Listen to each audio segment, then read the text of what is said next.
Dragons in the Forgotten Realms aren't just beasts with wings and fire breath.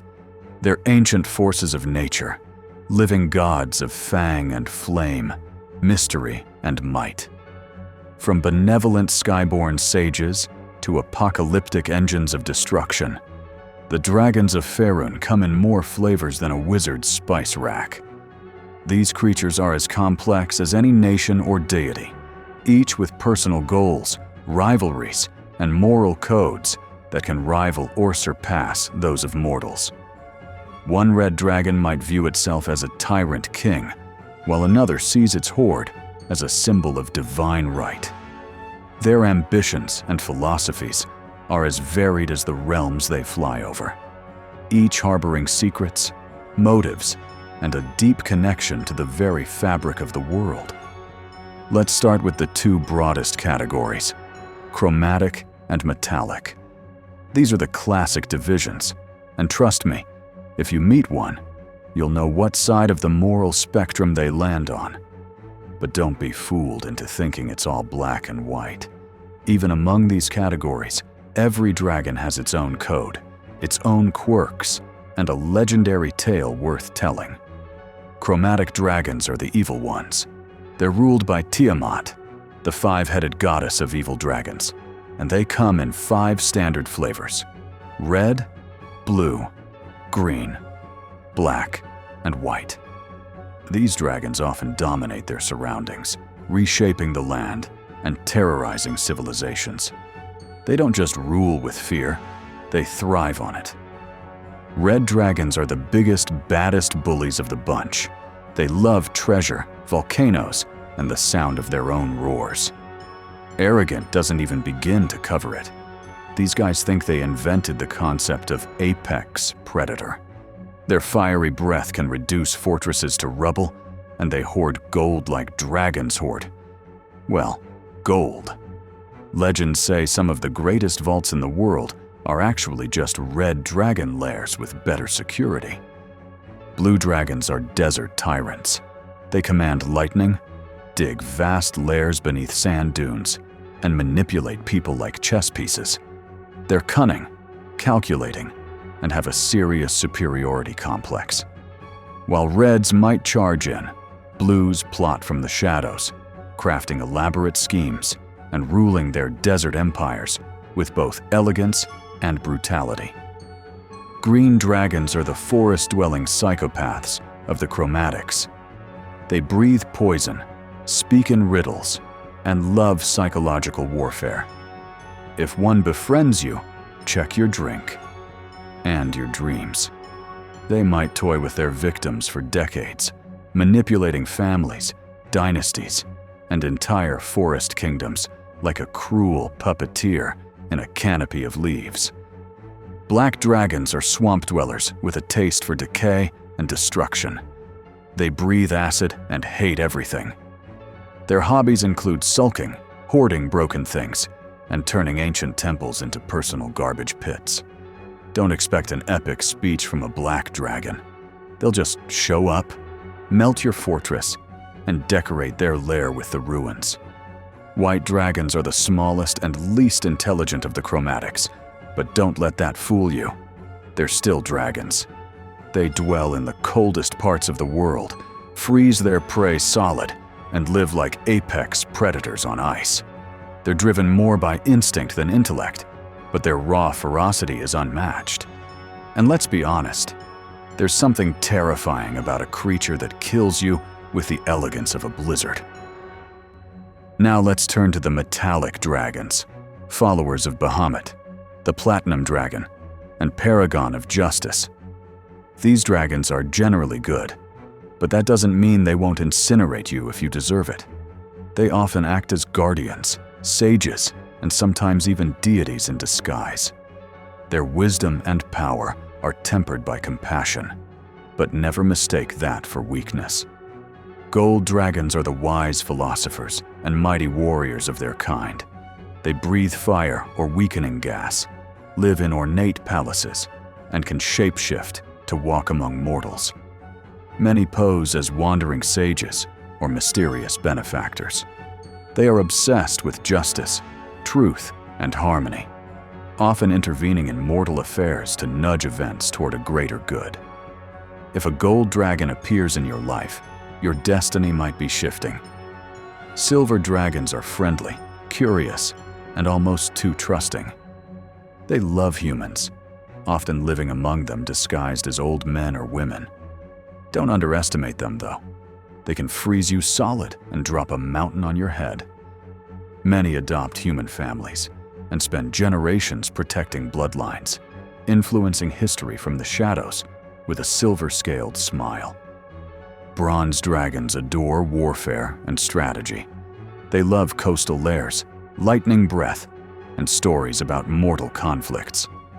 They might impersonate soldiers just to sneak into your barracks and offer unsolicited tactical advice, like the legendary bronze dragon who posed as a foot soldier during the siege of Tethiamar, steering the battle from within the ranks.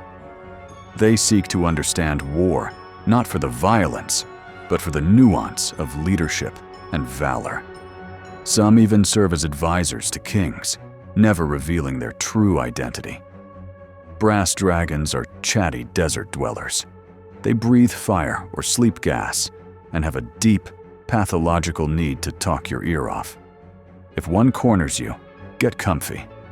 You're going to hear its entire autobiography. They're known for collecting stories, conversations, and even trivia. If a bard becomes friends with a brass dragon, they might just find their muse for life. Copper dragons are pranksters. They live in rocky hills, breathe acid, and will absolutely roast you with dad jokes before they roast you with breath weapons. Mischief is their love language, and a well-executed prank ranks higher than any gold piece. Just be sure to laugh. Not laughing at a copper dragon's joke is considered a challenge. Now, not all dragons play by the chromatic or metallic rules. Let's talk about the gem dragons. These psychic, crystal-scaled enigmas operate on a whole other level. Originally from a different cosmology, they've found a place in the Forgotten Realms thanks to the return of Sardior, the ruby dragon of psionics and balance. They're neutral in alignment, but deeply introspective, often dwelling in isolated places far from the politics of Faerûn. Amethyst dragons are the oldest and most philosophical. They dwell near water, possess gravity-based breath weapons, and spend their days contemplating existence while launching intruders into the stratosphere. They believe in cosmic balance and view mortal life like ripples on a pond, beautiful, transient, and often chaotic. Crystal dragons are curious, almost naive. They live in icy regions and breathe radiant light. Think of them as glowing ice sculptures that can see your dreams and fry your retinas. They often befriend explorers and artists, drawn to creativity like moths to a magical flame. Emerald dragons are secretive scholars. They prefer ancient ruins, use sonic breath, and will vanish the moment you think you understand them. Basically, they're dragons with a PhD in ghosting. Their obsession with uncovering lost knowledge is rivaled only by their obsession with hiding it. Sapphire dragons are militant tacticians. Found in deep caves, they use thunder-based breath weapons and love to prepare layered defenses. Fighting one is like storming a fortress that fights back. They are deeply territorial and paranoid, often mistaking visitors for invaders. But if you earn their trust, you've found a protector for life. Topaz dragons are beach-loving nihilists. They breathe dehydration-inducing blasts, lair near coastal cliffs, and generally don't care if you live or die. But if you bring snacks, they might care a little. They see life as fleeting and absurd, which makes their dry humor both literal and figurative. Beyond those, the realms are teeming with all kinds of weird and terrifying dragon kin. There are dragons of shadow, death, light, time, and even dreams. And each one brings something strange and powerful to the table. Shadow dragons are what happens when a regular dragon gets corrupted by the Shadowfell. They lose some of their power, but gain terrifying stealth abilities. Their breath doesn't burn or freeze, it saps your soul. They slip through shadows like whispers, turning light into dread and dreams into nightmares. Dracolishes are undead dragons who decided death was too limiting. Powered by necromantic rituals and a phylactery like a lich, they retain their memories, magic, and hatred. If a dragon with rotting wings and glowing eyes starts talking to you about eternity, run, or pray, or both. Deep dragons live in the Underdark. They have spiked tails, weird glowing eyes, and a breath weapon that disorients and blinds. They're nasty, paranoid, and love ambushing from the dark. They thrive in the darkest depths of the world and treat every surface dweller as a threat. Fairy dragons are tiny, playful, and powered by magic. They can become invisible, change colors as they age, and cause all kinds of mischief.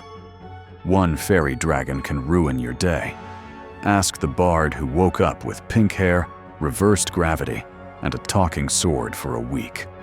A group of them can turn it into a musical comedy. They thrive on laughter, joy, and chaos, often adopting adventurers for the sheer amusement. Then there are moonstone dragons, native to the Feywild and connected to dreams and storytelling. Their breath weapon doesn't kill. It puts you in a magical sleep filled with visions. They're among the most mysterious dragons in existence. Some believe they can alter fate itself by whispering in your dreams. Finally, let's not forget the god-tier dragons. This category includes not only the infamous Tiamat and revered Bahamut, but also a pantheon of lesser-known divine draconic figures. Consider Null, the dragon god of death, whose cold indifference even terrifies other deities. Or Hlal, the whimsical goddess of humor and storytelling, whose pranks have become the stuff of cosmic legend. And then there's Zorquan, the high god of dragonkind, embodying the ultimate ideal of what it means to be a dragon. These deities don't just influence dragonkind, they define it. If you ever meet one, you're either incredibly lucky or cosmically doomed. Besides Tiamat and Bahamut, there are beings like Null, the dragon god of death, Hlal, the goddess of humor and storytelling, and Zorquan, the high god of dragonkind. If you ever meet one, you're either incredibly lucky or cosmically doomed. These deities shape the fates of dragons and mortals alike, and their attention can elevate a peasant to a hero or reduce a kingdom to ash. So whether you're trading riddles with a copper dragon, fleeing a red dragon's inferno, or just trying to get a word in edgewise with a brass dragon, remember this. In the realms, dragons aren't just part of the world. They are the world. They shaped it, they guard it, and in some cases, they threaten to end it. And now you know them all, at least the ones that want to be known. The rest? They're still out there, sleeping beneath mountains, watching from the clouds, waiting. If you enjoyed this deep dive into the lore, be sure to smash that like button like a barbarian on a rampage. And if you want to keep uncovering the mysteries of the realms, don't forget to roll for subscription and hit the bell so you never miss a quest. Until next time, may your rolls be high and your loot be legendary.